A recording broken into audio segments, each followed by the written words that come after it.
From Chrysler Arena to courts around the world, they wore the maize and blue, and now they're bringing you the game, inside and out. Hail Media presents Nolan and Hobbs, the Women's Hoop Home Court podcast, hosted by Maddie Nolan and Jordan Hobbs. Hello, everyone, and welcome back to the Nolan and Hobbs Show with me, Maddie Nolan, and my co-host, Jordan Hobbs. We're really excited to have you guys here today because we are going to be breaking down some film from the Wolverines' first two wins. The Wolverines started the season off very strong with a 60-point win over Canisius, and then a few days later beat a strong Harvard team. What are your opening thoughts, your feelings? What did you see? What did you like from the first two games? The first thing I thought was just how fast they play. I mean, obviously, they're playing against two mid-major teams, and it's a good time to kind of warm up and get their feet going, but they put on the press full time for 40 minutes almost, and we're playing really, really strong and really fast. I thought they pushed the ball really well, starting with Mila Holloway at the point guard, but I don't want to give away too much with what we're going to talk about in our film breakdown. And obviously, what do you think as well with the first two games? Yeah, the first thing that I wrote down in all capital letters was defense. Our defense was insane. It was so fun to watch.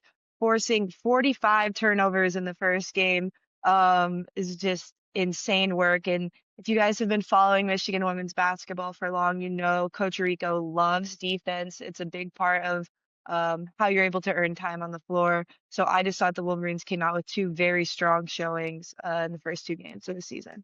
It was crazy, too, because they forced more turnovers than Canisius scored points.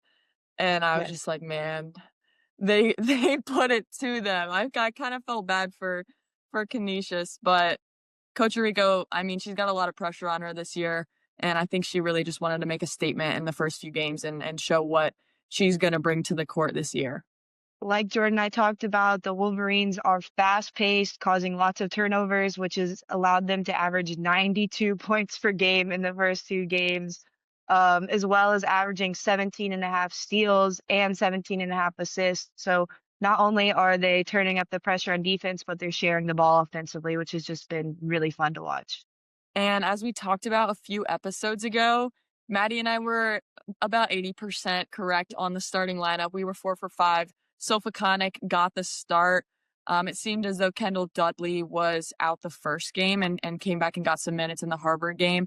So I think she's going to be in a bit of a progression, continuing to get more and more minutes as the season continues on. But that starting lineup came out really strong in that first game and against Harvard as well. Yeah, I feel like Sofa Connick has just been a great addition to the Wolverines squad. She came out in the first game and got her 1,000th point right away, which was really cool to see. And then just pretty much as of right now, the only true post presence for the Wolverines. And so it's nice to see her post up down there. She has some really good moves. The fadeaway jumper, she hit a couple times, which was really nice. And then honestly, I have been so impressed with Mila Holloway and Olivia Olson just coming out at the start of the season and being in attack mode, in my opinion. I mean, Olivia's also shooting at least 40% from three. She's been knocking it down consistently, which just opens up the offense so much more. Mila has been attacking to that right hand. She does that right hand scoop. Sometimes I don't know how it goes in. But those three have just been so fun to watch offensively, in my opinion. Another thing that I have loved to see, especially from the newcomers, is just how much they have bought into what KBA preaches every single day, being the hardest working team in America. The transfers diving on loose balls, taking charges, even the freshmen, it's awesome to see them stepping up and taking charges. And I think that's just a testament to how hard they're practicing and how much they want to be great. If you're doing that against a team that you're up by 60, you're going to do that in a close game as well. So I think it's just a great thing to see this early on that they're putting their bodies on the line and wanting to fight for every single minute that they're on that court. Yeah, that's a great point, Jordan. And I think it speaks to the culture that Coach Rico has created in Ann Arbor. I mean, we've obviously lived it. For those of you who don't know, Michigan women's basketball prides themselves on being the hardest working team in America. which includes taking charges and diving on the floor for loose balls. So for those of you that have been fans for years, you've probably seen Jordan take many charges in her day.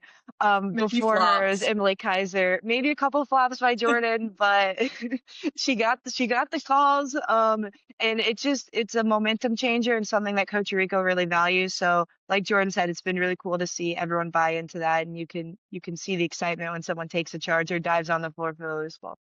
Definitely. And I think when we break down some of the Canisius and Harvard film, we'll see some of that excitement, and hopefully they can continue to do that throughout the year and just be excited for one another. I feel like you could feel the energy through the screen as you were watching, which was really fun. It was really fun, and another culture factor of Michigan women's basketball, as we talked about Jordan on the bench mob a couple years ago, and even just people sprinting to pick up their teammates after they take that charge. It was really fun to see. All right, so now Jordan and I are going to break down some film from the first Wolverines win against Canisius. They won 100-40. And something that really stood out to me was the Wolverines only allowing 6 points in the third quarter and 8 points in the fourth quarter. So, like we talked about, their defense was staggering against Canisius. I think two of the people that caused a lot of those issues for Canisius were Mila and Brooke, with 8 steals for Brooke and 7 for Mila. I mean, that is a crazy number to have in one game. And they were just all over the court. I mean, giving really good ball pressure for 92 feet from Brooke. And then the press alone allowed Michigan to pick a lot of the passing lanes. But I thought Mila and Brooke's on-ball defense was phenomenal, like really textbook, arms out, but also just picking their pockets a lot of the time and getting really easy fast break points. So that was a big reason that Canisius only scored those 14 points in the second half. And hopefully we can see a lot more of that continuing on for the next games. 100%. We saw some of the turnovers caused against Harvard as well, which we will also be breaking down later in the episode. Before we break this down, we just want to talk about the Wolverines press, which we said, was a big reason of why they caused 45 turnovers. So as you can see here, Wolverines are picking up full court. They are in man-to-man. As you can see, Sila's kind of reading the defense or the offense right now, just seeing where this girl with the ball is going. I think she does a really good job of determining the time to go trap her because she's kind of close to half court. If she goes any further, I think you might get a better passing angle for Canisius. And she takes a great angle, really cutting off that pass to her man. And then as you can see, Taylor does a really good job immediately covering Sila's man.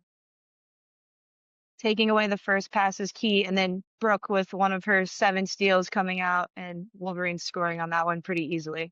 Then they pick up again. Yeah. I mean, Brooke was looking like a cornerback on that one. 100%. And then Brooke, just like we talked about, being a pest on defense, hands everywhere. Look at this, pressuring the ball, pushing her really far out.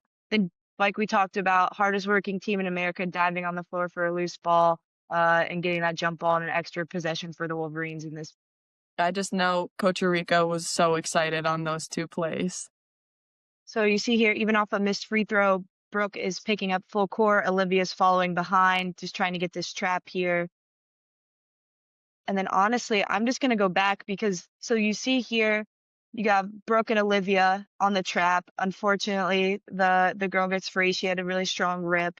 Macy Brown is coming behind. You can see her sprinting up here in the top left corner to try and take this first pass away, which is supposed to be, which is just textbook at this point out of a trap. Girl gets out of it, skips it. Macy recovers to the ball here. And then you can see Olivia turn and sprint to recover to the open person, which is just all out effort by the Wolverines, by Macy's recovery, and then Olivia's effort, and also just basketball IQ to find the open person and be ready for this pass. You see here, steal, and then the Wolverines are off in their really good transition offense here. Not only was Michigan's press really good, but they really locked in on the half court too. Their communication right here for Taylor to switch out, and then just the ball pressure from Brooke again. And Allie does a really good hedge right here, completely stops her defender, and Taylor just reads the easy passing lane. I just think that's really important for the Wolverines to do. I mean, and then Taylor's finish is so impressive right there. I saw that in real time. I was like, wow. but in that half court, they're kind of just playing for each other and covering all the gaps. I mean, they might get beat by half a step, but there's someone in the gap to help them recover. And I think that is just huge for them. Even though this might not be the best team that they're going to play, it's really good to build those habits early on. And I think you can see the growth from the now sophomores from their freshman year of defense. I remember watching them last year, and they were just small things that you notice when you're a player. Someone's not in help side, someone didn't switch, they didn't recover quick enough, that now seem to be cleaned up, in my opinion. You could see it here with the switch, and then the steal and the really good hedge by Allie for sure. Okay, so here we have another baseline out of bounds. We call them blobs. They get the ball in, good ball pressure here by Olivia. You see Sila coming over, talking, jumping the screen, forcing back in, switch back to Olivia, steal, off in transition again. Just great defense by the two sophomores. Obviously, Sila gets fouled there, but Jordan and I were just talking about how it's going to be really fun to watch them because they essentially play 4 guards at all times, and so that allows for a lot of switching on defense. And as we just saw there, the Wolverines being able to not allow any advantages and forcing her person back into the screen, and Olivia can switch back and get that steal for them. Especially with Olivia's body too, she'll be able to guard a lot of the bigger post players in conference. So even if it's, Kendall at the 5, even Ashley at the 5, they could probably switch for Olivia to go on to that 5 just because Olivia's so strong. And as long as they're playing that switch underneath and Olivia can be physical so they don't get such a good deep seal, I think that's going to be a really effective defensive strategy.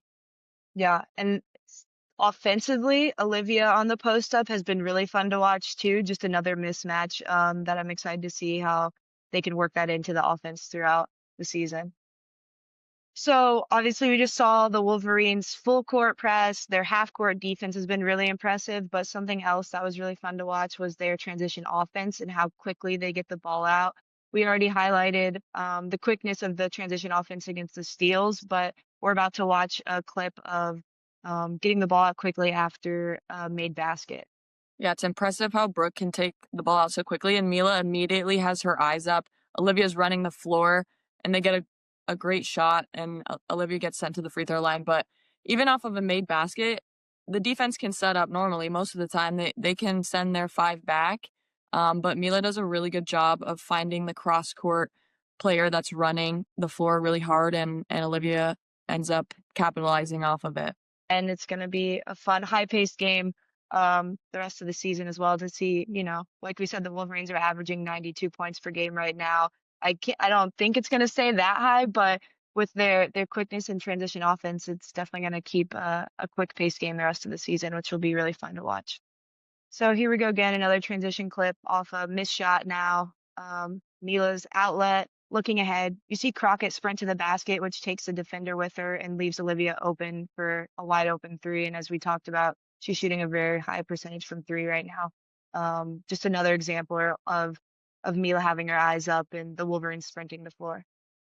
So we just talked a lot about their transition offense. Obviously, they had a lot of those possessions this game, but now we're going to break down some of their half-court offense. The Wolverines love to play a 4-out, 1-in, especially with Ashley at the 5 this year. I think that's going to be their primary style. Last year, we did it quite a bit, and one of Coach Rico's favorite sets is a 2-post at the elbow, and the point guard will pass it to one of the posts and go either way and set a down screen, so they could go ball side or to the weak side and set a down screen, and they kind of just play off of that. Honestly, a lot of the offense is reads, and it just makes it really fun to play within it. It allows Olivia to go one-on-one if she wants to, or to post up, or for Ashley to get a great post up down low, and it also allows for just a lot of space on the 3-point line to hopefully knock down some shots. So it's a really fun system to play in, and we'll break some of that down for you now. Yeah, something that I really enjoyed watching was, like we talked about, playing 4 guards. So you have Ashley in the middle, but it's hard to help off of any of the guards because everyone on Michigan can knock down a shot. And Brooke, who isn't the best 3-point shooter, but does a really good job of screening to get people open. So just finding her way in the system.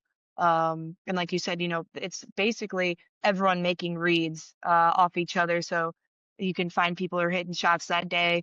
We'll see Olivia hit a couple threes out of the system, and then you have Mila attacking off of it. So it's kind of just whoever's on fire that day, they can draw up and manipulate it to help them continue their hot streak. All right, so here is one of their half court sets. You see Mila motioning, go screen from Alyssa, and the defense has to respect her since she's a great shooter. And then there's 4 shooters around Ashley, so it's an easy post move for her, a little drop step there. I mean, that's a really effective offense to have, especially when you have 4 shooters on the court. And with Mila being able to attack downhill so quickly, it makes the defense have to respect her. And I think a lot of times Alyssa will be open on that pop for a shot, but the ability for Ashley to post up really just creates more depth to their offense. Yeah, and I don't know if you feel the same way, Jordan, but I hated guarding ghost screens as a player. It's very hard depending on personnel. For those of you who don't know, ghost screen is where you don't really set the screen, and it's used a lot of times with a shooter. So it makes the defense think they're coming to set a screen, especially if they hedge. So it pulls 2 defenders with the ball handler and then allows the person setting the screen to pop and hopefully hit a shot is the idea offensively. But we saw here, Crockett was open, but then she made a really good read to pass inside to Ashley for the good finish. But it's a really hard defense to guard because you're not sure if they're actually setting the screen or not. So you got to be ready for both.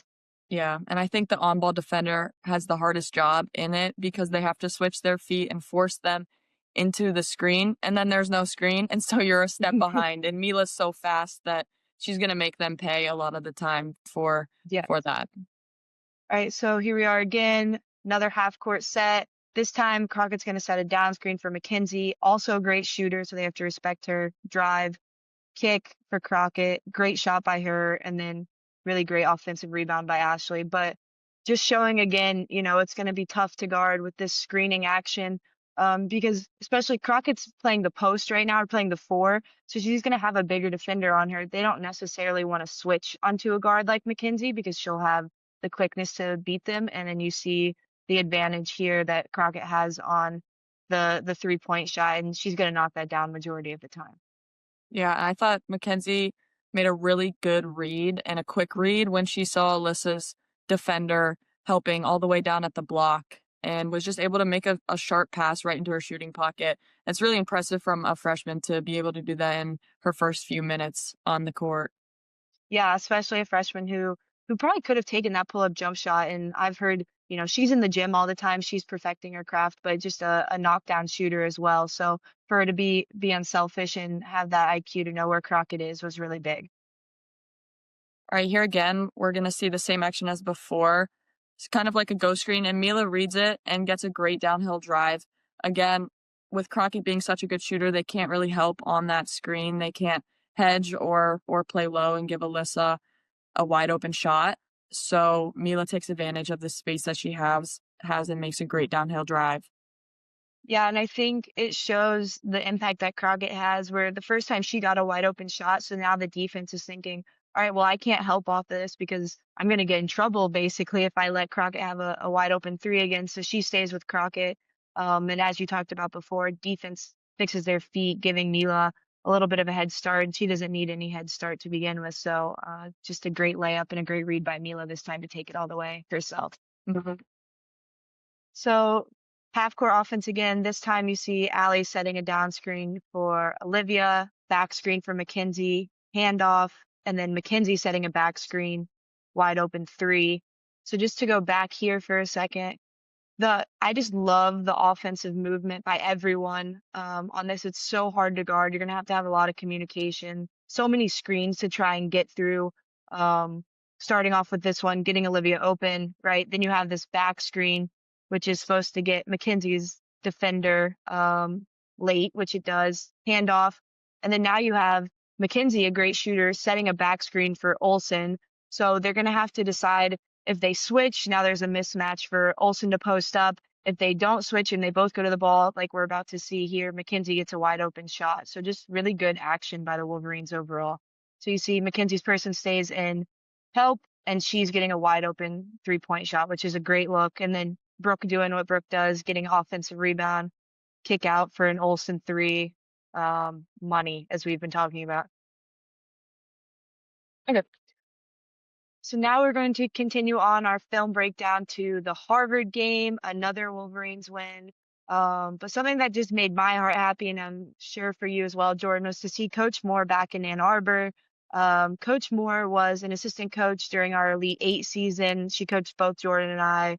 Just a great human being, great person, and super high basketball IQ. You know, she led Harvard to the Ivy League championship last season, the tournament championship, and then to the NCAA, where they eventually lost to NC State in the first round. But just an overall great season last year for Harvard, and they're looking to build upon it this year as well. Yeah, no doubt Coach Moore is one of the best coaches in the game. I wouldn't be surprised if she gets a Power 4 position next year. But Harvard's probably looking to repeat their Ivy League tournament this year, and I think this was definitely more of a test for the Wolverines, and I'm sure Coach Arico was putting more emphasis on this game than the last. So the girls were definitely more locked in for this one, and I'm excited to break down some of their film. So first, we're going to share some of the wonderful press that we've been talking about from the Wolverines. They do a man-to-man press, but then they run and jump. So meaning they start off matched up with who they're supposed to guard, and then when they see an opportunity, they can go send another defender to the ball and trap, and then everyone off ball plays off of that, generally taking away the first pass out of the trap, making it very hard for the person with the ball to see over and to make a pass out of that.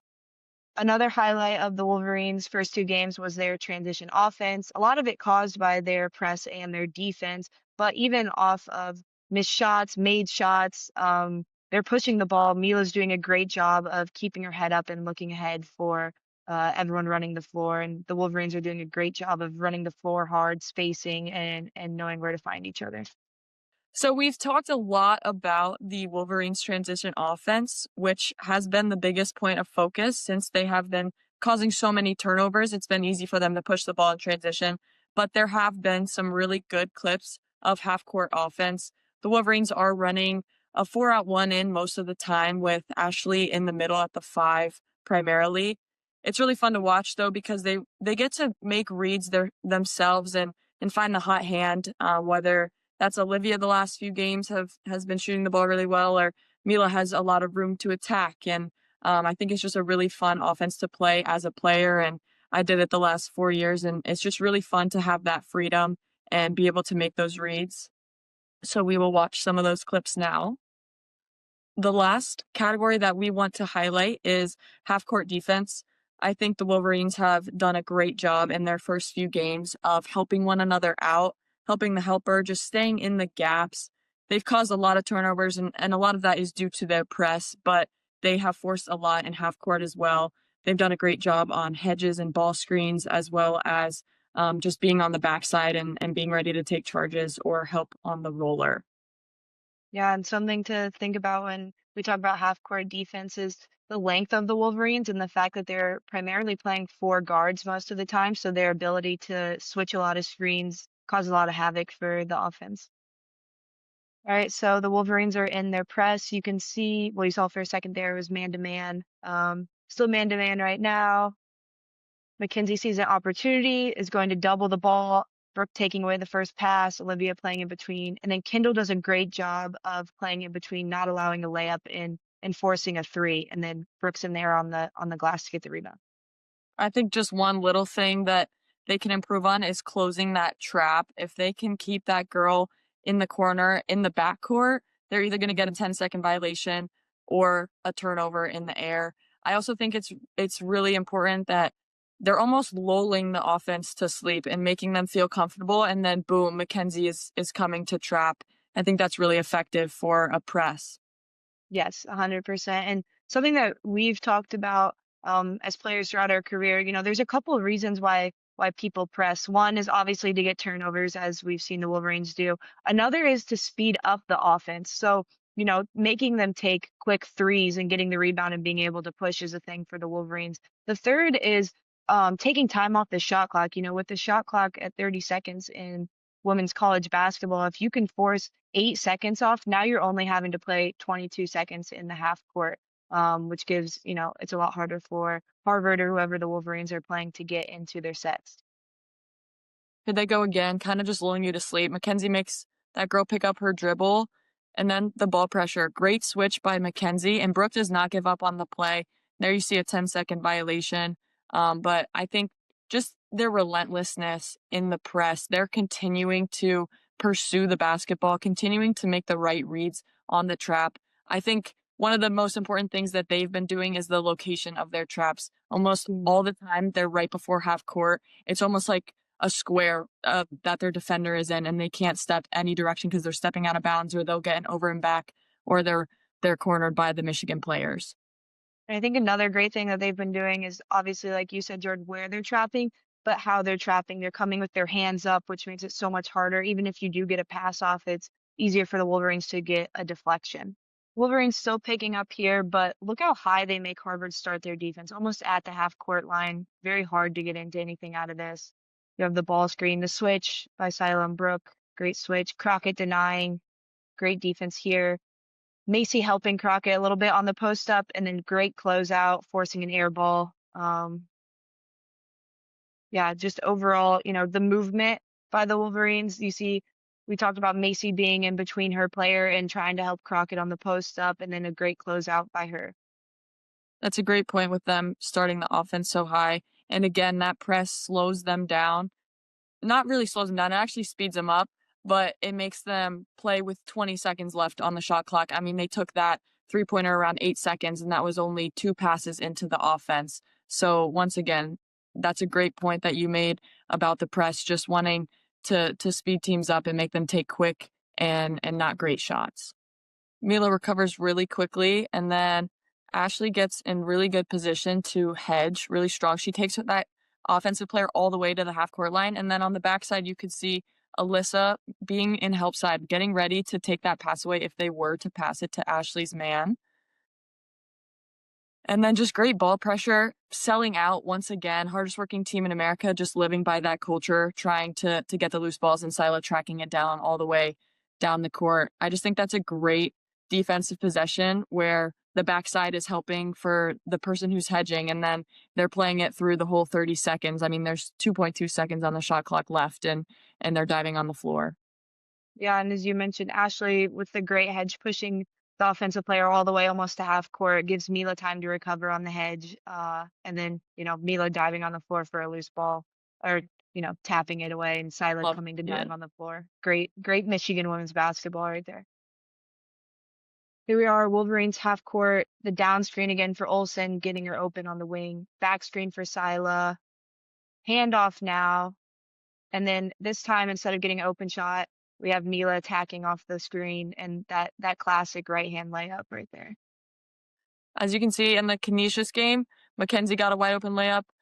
I would argue that even Sila had an open look there. Yeah. If I'm Mila, I'm not passing that if I have that open up a lane and a great layup, but they just have so many options off of that set. That's definitely one of my favorites that I've seen. And the cool part is we've now watched a couple clips where we've had different people in each spot. We had Sila starting it this time. We've had Mila start it. We've had Mackenzie start it. So just showing how the Wolverines are so versatile and how they can attack you. And also that new play, isn't it? Yeah. I mean, I didn't get to play the 4 out. I'm really upset about it. That's fine. Danielle Roush watch cam right here. Stand up, lay. She's ready to go. This is very similar to their other play, but just different variations off of it, which is such a hard thing to do on defense. You never know what's coming. Great flare screen from Ashley here to a wide open Macy, and she knocks it down. Love to see that from Macy. I'm sure Danielle's going crazy on the sidelines over there. But again, if you don't know what's coming as a defense, you can scout as much as you want. In the beginning of that play looks the exact same as what we've seen in the past 2, but there's a different variation off of it, and they don't know that flare screen is coming. Whereas on the other variations, it was a back screen on the other side. So just great offense from Michigan and a great finish by Macy. Thank you for tuning in to this week's episode of the Nolan and Hobbs podcast. Make sure to catch us next week as we talk about the Notre Dame game and do a deep dive on Silas Sword's defensive masterclass, as well as talking about some of the worldwide Wolverines and what the alumni are doing overseas. If you like this kind of content, please like, share, follow, and subscribe. And as always, go blue.